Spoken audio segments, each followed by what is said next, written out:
Marine Le Pen, présidente du FN. Denis CHARLTAFP. Le scan politique accusé de laisser prospérer au FN des comportements intimidants ou violents à l'égard des femmes. Marine Le Pen dénonce un écran de fumée et cible les mœurs de l'ancien actionnaire du Monde. La vague des hashtags Balance ton porc et MeToo atteigne les rives du Front National dans un contexte de sensibilité accrue de l'opinion au sujet des violences faites aux femmes. Interrogée par France 3 sur le phénomène, Marine Le Pen se réjouit que, clairement, la peur ait changé de camp. Avant de compléter, ce qui me met mal à l'aise, c'est la justice médiatique, les procès faits en place publique et la justice rendue par des journalistes tous des éditorialistes. Et pour cause. Selon une enquête du journal Le Monde, le Front National compterait lui aussi son lot de harcèlement, dérapage et autres comportements gaulois, visant des femmes du parti, et dont les voix ne seraient pas entendues par la direction du FN.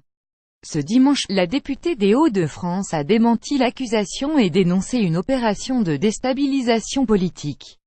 Une première affaire, évoquée par Le Monde, concerne une collaboratrice du groupe FN à la région Île-de-France. Elle aurait été la cible d'intimidation proférée par le conseiller régional et ancien activiste du GUD Axel Lousteau, par ailleurs homme de confiance de Marine Le Pen, proche du sulfureux Frédéric Chatillon, et prestataire incontournable des campagnes du FN. La jeune femme, autrefois proche d'Axel Lousteau, dit avoir subi des injures et des menaces répétées, visant également sa famille. La situation s'est aggravée selon Le Quotidien, au point qu'une main courante sera déposée en mai 2016, avant que la collaboratrice ne décide de claquer la porte en juillet de la même année. Le Monde rapporte également le cas, toujours au Conseil régional d'Île-de-France, d'Aurélie Cournet. Cette élue a porté plainte le 6 juillet dernier contre un de ses collègues, Pierre-Charles Chérier. Cet examen l'aurait frappé lors d'une dispute en marge d'une séance plénière.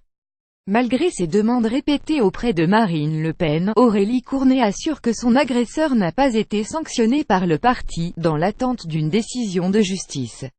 En dehors de ces deux situations, le journal du soir décrit encore une certaine licence accordée au comportement gaulois de certains responsables, jusqu'au sein des couloirs du Parlement européen.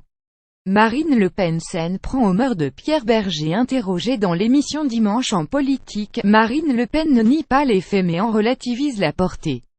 J'ai trouvé l'article du Monde profondément scandaleux. Car dans ces deux affaires, il ne s'agit pas de harcèlement, il s'agit de la séparation de deux couples qui se sont mal passés. Lorsque ces séparations se passent mal et que se déroulent des faits qualifiables au pénal, nous avons toujours demandé à ce que la personne aille déposer plainte, soutient la fille de Jean-Marie Le Pen. Et je vais même vous dire mieux pour montrer que Le Monde n'est pas très sérieux dans un des deux cas, c'est même le trésorier et président de groupe FN qui est allé au commissariat avec la jeune femme, pour l'accompagner dans sa plainte, poursuit-elle. Celle qui revendiquait sur France 2, le 19 octobre dernier, une meilleure prise en charge des plaignants dans les affaires de harcèlement et de violence, fulmine encore. On ne peut pas quand on est un journal comme Le Monde porter de telles accusations pour des raisons bassement politiques.